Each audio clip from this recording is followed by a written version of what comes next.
Добрый день, дорогие шейперы хаба Global Shapers Community в замечательном городе Ярославль. Я очень счастлив и рад, что хаб Global Shapers Community в Ярославле открыт. Меня зовут Иван Возмилов, я являюсь куратором-основателем хаба Global Shapers Community в Екатеринбурге.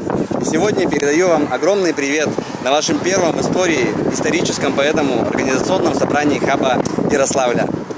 Я очень люблю Ярославль, неоднократно бывал и я, и члены моей команды в этом городе, на Ярославском отеле ООН, в Ярославском государственном университете.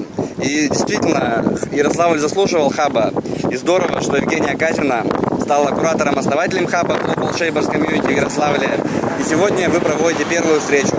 Ну а мы сейчас находимся в столице штата Техас, в городе Остине. Это замечательный город, это одна из музыкальных столиц мира. И его главный слоган «Keep Austin Weird». В Остине так много причудливых, странных, хороших смысле слова явлений, что жители стараются хранить эту странность Остина. И даже везде продаются футболки, кружки с надписью «Keep Austin Weird». Но мы сейчас находимся на мосту.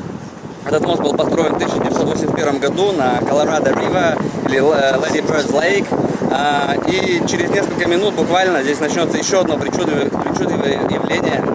С этого моста начнут вылетать 1,5 миллиона летучих мышей.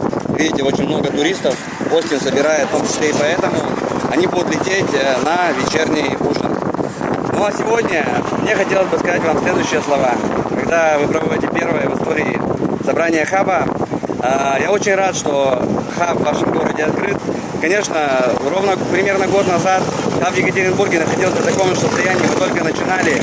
Начинать это всегда с одной стороны, это очень ответственно, это не очень просто, но это очень приятно, потому что вы пишете историю своего хаба вашими руками. Global Shapers Community – это замечательная возможность реализовывать социально значимые проекты, которые позволят улучшить жизнь в вашем городе и в нашем мире в целом. Это замечательная возможность войти в сеть молодых лидеров от 20-29 лет в совершенно разных сферах, в самых разных городах и странах мира. Мы, хаб Global Shapers Community в Екатеринбурге, рассматриваем хаб Ярославля как хаб-побратим. Мы будем рады обмениваться лучшими практиками, наработками. Мы обязательно постараемся организовать осенью видеоконференцию, на которой мы поделимся нашими наработками, нашими проектами, расскажем о себе и будем очень рады увидеть и следить за успехами хаба Ярославля. Ну что же, дорогие друзья, большой привет. Я хочу передать личный привет Евгении Казиной, этой отважной девушке, которая стала куратором-основателем хаба Global Shapers Community в Ярославле и уже успела завоевать поездку на ежегодную встречу новых чемпионов, New Champions. А также хочу пожелать Евгении удачно съездить на Annual Creative Meeting 2014 в Женеве. Ну а всем шейперам Ярославля шлю большой привет из Техаса и с нетерпением жду личной встречи. Счастливо!